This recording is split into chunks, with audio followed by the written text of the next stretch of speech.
बच्चों, let's read the question. The question states, for isothermal expansion, which is true?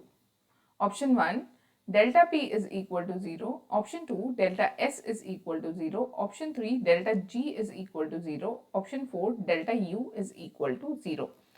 So, इस question को solve करने के लिए जो की कॉन्सेप्ट हम यूज करेंगे वो है टाइप्स ऑफ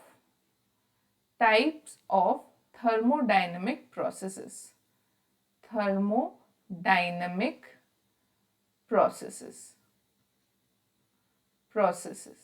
So, अब अगर हम देखें तो टाइप्स ऑफ थर्मोडायनेमिक प्रोसेसेस जो होते हैं वो बहुत टाइप के होते हैं. थर्मोडायनेमिक प्रोसेस आइसोबारिक प्रोसेस होता है.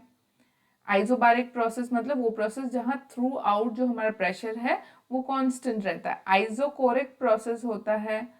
आइसोकोरिक प्रोसेस मतलब वो प्रोसेस जहां थ्रू आउट हमारा वॉल्यूम जो है वो सिमिलर या सेम रहता है. उसके बाद आता है आइसोथर्मल प्रोसेस. आइसोथर्मल प्रोसेस वो होते हैं जिसमें थ्रू आउट हमारा टेम्परेचर जो है वो सेम रहता है.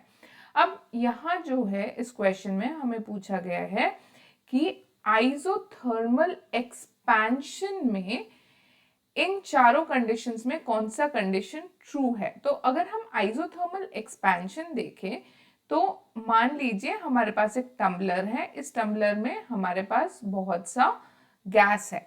अब अगर आइसोथर्मल एक्सपेंशन हो रहा है इसका मतलब गैस अपनी इंटरनल, पहले गैस यहां तक था, उसके बाद गैस अपनी इंटरनल एनर्जी काम में लगा के यहां तक एक्सपैंड कर रहा है. बट क्योंकि आइसोथर्मल प्रोसेस है, जैसे ही इस गैस ने अपनी इंटरनल एनर्जी जो है वो स्पेंड किया तो इस गैस का टेम्परेचर लो हो गया.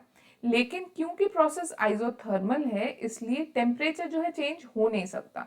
तो इस टेम्परेचर को कंपनसेट करने के लिए बाहर से एनर्जी जो है सिस्टम के अंदर आएगी ताकि ये जो टेम्परेचर है ये कांस्टेंट रह सके. तो बाहर से हीट सिस्टम के अंदर आता है और टेम्परेचर जो है वो कांस्टेंट हो जाता है.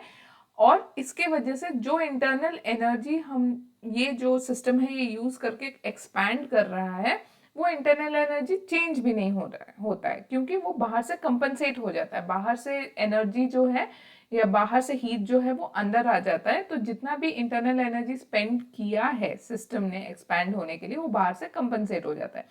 जिसके वजह से आइसोथर्मल प्रोसेस में delta U that is change in internal energy जो है वो जीरो रहता है. So the final answer for this question is option 4, delta U is 0. For isothermal expansion, delta U is 0. Hope you understood it well. Best of luck.